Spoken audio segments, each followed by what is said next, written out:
Hello दोस्तों, तो आज हम देखने वाले हैं जो मैंने पिछले वीडियो में किया था कि मेरे को इन्वेस्ट करना है फॉर नेक्स्ट 100 ईयर्स, या कह सकते हैं कि मेरा इन्वेस्टिंग टाइम जो है वो फॉर एवर का है इन म्यूचुअल फंड।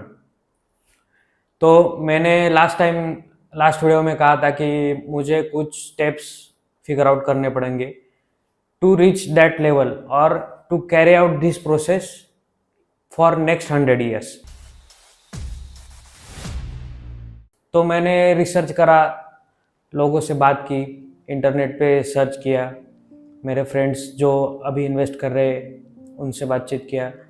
तो मैंने कुछ स्टेप्स फिगर आउट करे हैं। उसमें सबसे फर्स्ट है जो मुझे इन्वेस्ट करना चाहिए इन इंडेक्स फंड, क्योंकि एक्टिवली मैनेज फंड्स जो होते हैं वो लॉन्ग टर्म में इंडेक्स को बीट नहीं कर पाते। 82 शायद 82 या 85% of actively manage funds index को बीट नहीं करते लॉन्ग टर्म में। तो मुझे ये रिस्क नहीं लेना है। सो मुझे एक्टिवली मैनेज फंड में इन्वेस्ट नहीं करना है, तो मैं करूँगा invest in index fund only. तो सेकंड स्टेप है कि इन्वेस्ट करना है not only in India but across the globe. अगर इंडिया का मार्केट छोड़ के अगर दूसरा मार्केट देखा जाए तो यूएस का एक मार्केट है जो अच्छा परफॉर्म करता है। तो मुझे मेरा इन्वेस्टमेंट डाइवर्सिफाई करना है in Indian market and in US market also. तो ये सेकंड स्टेप हो गया मेरा। देन थर्ड है कि एक फर्म आता है, फैमिली वेल्थ मैनेजमेंट फर्म। वो फर्म का काम होता है कि हमारा जो फैमिली का जो इन्वेस्टमेंट है जो रहेगा म्यूचुअल फंड में, मार्केट में, स्टॉक मार्केट में, तो उसको मैनेज करना। अगर ये स्टेप अभी तो मैं इतना देख नहीं रहा हूँ, इस पे फोकस में कर नहीं रहा हूँ, लेकिन ये एक स्टेप हो सकता है फॉर लॉन्ग टर्म। अगर इन्वेस्ट करना है तो वो एक फर्म रहेगी जो मेरे फैमिली की जो इन्वेस्टमेंट रहेगी वो सब वो लोग मैनेज कर लेंगे, वो सब मॉनिटर कर लेंगे। मुझे एक्टिवली जाके वहाँ पे करने की कुछ ज़रूरत नहीं होगी। तो अभी तो इसको मैं नहीं देख रहा हूँ, इसको देखेंगे बाद में। फिलहाल तो ये स्टेप में नहीं यूज करूंगा। देन फोर्थ पॉइंट है the education to the next generation. जो नेक्स्ट जनरेशन आने वाला है उसको ये जो एजुकेशन है कि वेल्थ मैनेजमेंट हो गया, अबाउट मनी हो गया, about stock market, about compounding, ये सब चीज़ें उनको सिखाना बहुत ही ज़्यादा इम्पोर्टेंट है। क्योंकि अगर मैं फॉर एवर का जो मेरा टाइम पीरियड है इन्वेस्टिंग का, और जो नेक्स्ट जनरेशन आ रहा है उनको ये चीज़ पता नहीं है, उनको ये सब कंपाउंडिंग, स्टॉक मार्केट, मनी के बारे में ये सब चीज़ें पता नहीं है, और उनको मालूम नहीं है कि वो इन्वेस्टमेंट आगे कैसे हैंडल करना है, तो शायद वो कुछ गड़बड़ कर सकते हैं और ये सब पैसा लूज हो सकता है। That's why this step is most important here. Then next point है इंश्योरेंस। मैं सीए नीरज अरोरा की एक वीडियो देख रहा था, तो उसमें उन्होंने कहा कि आप अगर इन्वेस्टमेंट जर्नी स्टार्ट कर रहे हो तो आपका इंश्योरेंस पहले निकाल लो, देन आप अपना इन्वेस्टमेंट जर्नी स्टार्ट करो।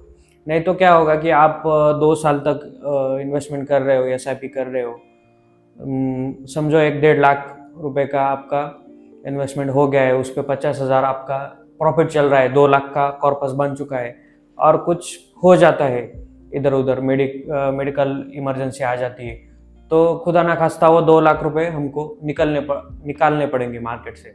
तो फिर वहाँ पे वो कंपाउंडिंग ब्रेक हो जाती है।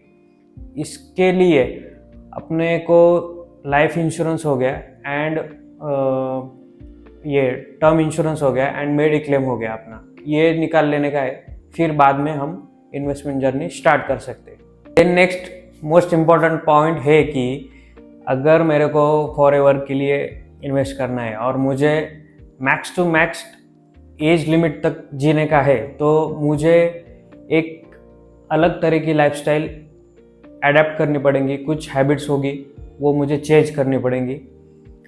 तो नेक्स्ट पॉइंट है कि कौन से हैबिट्स है वो जो मैं चेंज करूँ। फर्स्ट आता है हेल्दी डाइट। उसमें आपको जो प्रोसेस्ड फूड है, जो मार्केट में चलता है, पिज़्ज़ा, बर्गर, उसको जंक फूड बोलते हैं अपन, वो नहीं खाने का है, मैक्स टू मैक्स उसको अवॉइड करने का है। देन ओवर ईटिंग आपको अवॉइड करने का है, एंड आपको हाइड्रेटेड रहने का है, मैक्सिमम आपको वाटर ड्रिंक करते रहने का है। Second point is regular exercise करने का है आपको, बिकॉज आप हेल्दी रहोगे तो ही आप लॉन्ग टर्म तक जी पाओगे। तो एक्सरसाइज इज मोस्ट इम्पॉर्टेंट।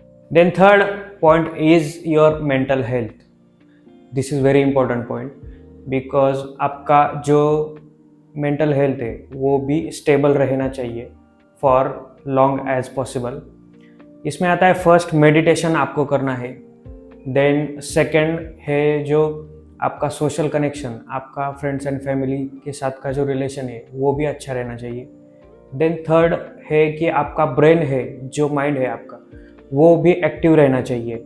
उसके लिए आपको कंटिन्यूअस लर्निंग मोड में रहना पड़ेगा, क्योंकि जो नई नई स्किल्स है वो आपको सीखने पड़ेंगे। आपको कंटिन्यूअस रीडिंग करते रहना पड़ेगा, न्यू न्यू लोगों से मिलके उनसे बात करके न्यू न्यू चीज़ें सीखते रहने पड़ेगी।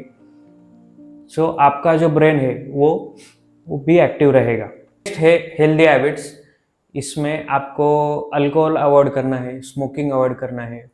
अगर मेरी बात करी जाए तो मैंने आज तक स्मोकिंग एंड अल्कोहल कभी ट्राई नहीं किया है। एंड आपको आपकी स्लीप है जो वो अच्छी तरीके से लेनी है, और मेरी स्लीप भी बहुत अच्छी है। अभी मेरे जो फ्रेंड्स एंड फैमिली है वो वीडियो देखते होंगे और हंसते रहेंगे। अगर आपको इतने लंबे टाइम तक इन्वेस्ट करना है तो आपको कंपाउंडिंग का जो इम्पोर्टेंस है वो भी सीखना पड़ेगा। कंपाउंडिंग ईजी है, क्योंकि कंपाउंडिंग मतलब क्या है कि इंटरेस्ट ऑन इंटरेस्ट। अपने इस साल 100 रुपये इन्वेस्ट किए और अगले साल आपको 10 रुपये उस पर अगर समझो रिटर्न आया तो 110 हो गए, तो नेक्स्ट साल आपको जो रिटर्न आएगा तो वो 110 रुपये पे होगा। तो this is interest on interest, इसको कहते हैं कंपाउंडिंग, और ये ऐसे स्पाइक करता है लॉन्ग टर्म में। तो जो कंपाउंडिंग का जो फ्रूट है हम कह सकते हैं वो लास्ट के 5 ईयर्स में आता है। तो इसका मतलब ये है कि जितना ज़्यादा टाइम आप दे रहे मार्केट में, इन्वेस्टेड है, तो उतना ज़्यादा आपका कॉर्पस बनेगा। आई वॉज रीडिंग कि एवरेज इंडियन का जो म्यूचुअल फंड होल्डिंग पीरियड है इन इंडिया वो 2.5 ईयर्स है, 2-3 ईयर्स, 3 साल तक ही होल्ड कर पाते हैं इंडियंस। तो 97% लोग 3 साल के अंदर अपना म्यूचुअल फंड का पैसा निकाल लेते हैं। तो मुझे वो 3% में आने का है, तो इसके लिए मैं अभी ट्राई कर रहा हूँ और लॉन्ग टर्म का व्यू देखकर लॉन्ग टर्म के लिए इन्वेस्ट कर रहा हूँ। वॉरेन बफेट आप सबको मालूम है, द ग्रेटेस्ट इन्वेस्टर। उनने अपनी इन्वेस्टिंग जर्नी चालू की थी at the age of 11, and वो अभी शायद 93 के आसपास है। तो उनका जो इन्वेस्टिंग टाइम है, जो पीरियड है उनने मार्केट में दिया है, वो अबाउट 82 ईयर्स है। तो ये बहुत ही ज़्यादा है। एंड उनकी जो मोस्ट वेल्थ है, 80% वेल्थ आई थिंक, वो एट द एज ऑफ 65 के बाद में आई थी। तो ये जो है ये कंपाउंडिंग प्ले हुआ है उनके साथ में भी।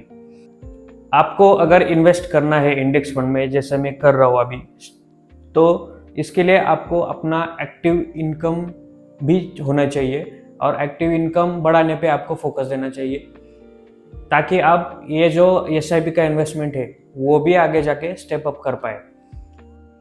कल के दिन ही इस साल का जो फाइनेंशियल ईयर का जो बजट है वो प्रेजेंट किया गया, एंड मार्केट में जो हम इन्वेस्टमेंट करते हैं, या तो स्टॉक्स हो गया या तो म्यूचुअल फंड हो गया, मतलब शॉर्ट टर्म है लॉन्ग टर्म है, उस पे का जो टैक्स है वो बढ़ाया गया।